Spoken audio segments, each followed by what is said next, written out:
Kalau kita ngomongin utang, rasanya ini masalah zaman sekarang banget ya kan? Tapi gimana kalau solusinya itu ternyata udah ada dari ribuan tahun yang lalu? Nah, kali ini kita bakal bedah gimana satu prinsip kuno dalam Islam, waktu ditafsirkan sama dua pemikir hebat dengan pandangan yang berseberangan, ternyata bisa banget kasih jawaban buat masalah keuangan kita hari ini. Oke, jadi kita langsung aja ke intinya ya. Pertanyaannya tuh simple tapi dalam banget. Emangnya, teks yang umurnya ribuan tahun bisa ngajarin apa sih soal pinjaman mahasiswa, tagihan rumah sakit, atau cicilan kartu kredit yang kita hadapi tiap hari? Well, ternyata jawabannya bisa jadi lebih relevan dari yang pernah kita bayangin. Oke, pertama-tama kita harus samain persepsi dulu. Utang itu bukan hal baru loh, dari dulu juga udah ada. Dan dalam tradisi Islam, ada sebuah sistem yang emang dirancang khusus buat ngatasin masalah ini, buat menyeimbangkan ekonomi dan menciptakan keadilan. Namanya zakat. Penting nih buat dicatat, zakat itu bukan sekedar donasi biasa ya, ini tuh pilar fundamental, sebuah kewajiban. Fungsinya ada dua, dan dua-duanya penting banget. Pertama, sebagai ibadah buat membersihkan harta kita. Kedua, dan ini yang keren, sebagai instrumen ekonomi buat meratakan kekayaan, jadi masyarakat bisa lebih stabil. Nah, di dalam sistem zakat ini ada 8 golongan yang berhak menerima. Tapi, untuk bahasan kita kali ini, kita akan fokus ke satu golongan yang relevan banget, yaitu garimin. Siapa mereka? Mereka adalah orang-orang yang terlilit utang. Dan konsep ini bukan karangan loh, dasarnya langsung dari Al-Quran. Ayat ini jelas banget bilang kalau bantu orang yang punya utang itu bukan cuma perbuatan baik, tapi sebuah kewajiban dari Tuhan. Ini nunjukin betapa fundamentalnya prinsip ini. Udah dari dulu banget. Terus, siapa sih yang bisa disebut ghorimin menurut pandangan klasik? Nah, para ulama zaman dulu itu ngasih beberapa syarat yang ketat. Pertama, utangnya harus jelas dan udah jatuh tempo. Kedua, dan ini kuncinya, orangnya emang udah nggak sanggup bayar.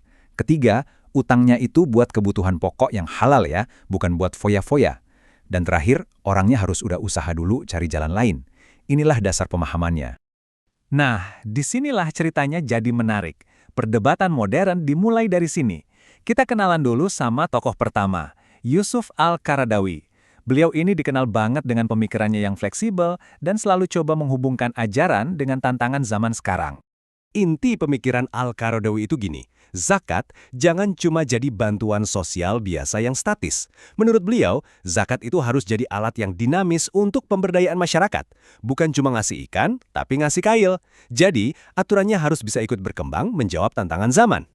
Lalu gimana caranya Al-Qaradawi memperluas definisi ghorimin ini? Simple, beliau melihat dunia modern kita.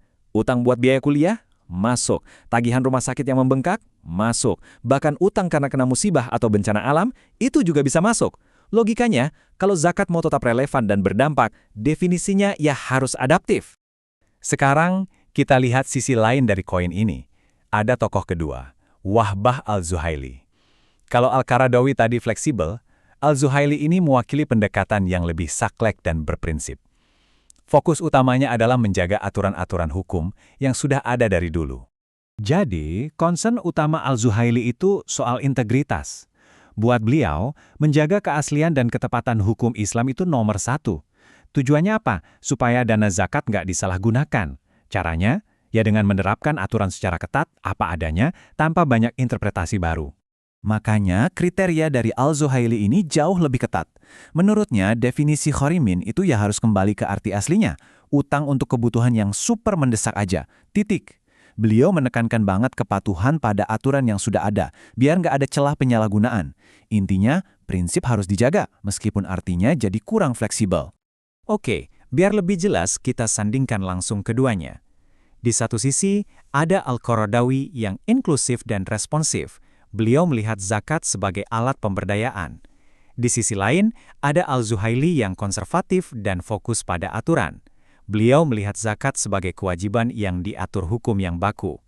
Jadi, yang satu luas dan adaptif, yang satunya lagi ketat dan berprinsip. Beda banget kan? Tentunya, ini bukan cuma debat teori di atas kertas ya. Perbedaan cara pandang ini punya dampak yang sangat-sangat nyata di lapangan.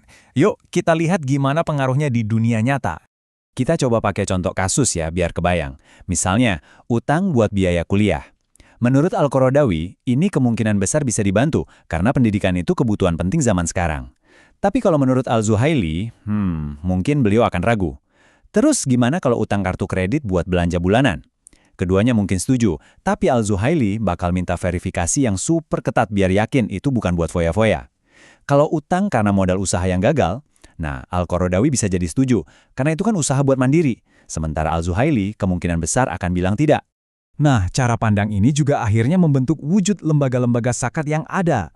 Pemikiran Al-Qaradawi itu menginspirasi lembaga-lembaga yang inovatif, yang programnya fokus ke pemberdayaan. Contohnya kayak program modal usaha mikro atau pelatihan skill. Sebaliknya, pemikiran Al-Zuhaili cenderung melahirkan lembaga yang lebih formal, burokratis, mungkin agak lambat tapi super patuh sama aturan. Jadi intinya apa? Intinya ada sebuah tarik-menarik yang fundamental di sini. Ini bukan cuma di hukum Islam, tapi di mana-mana.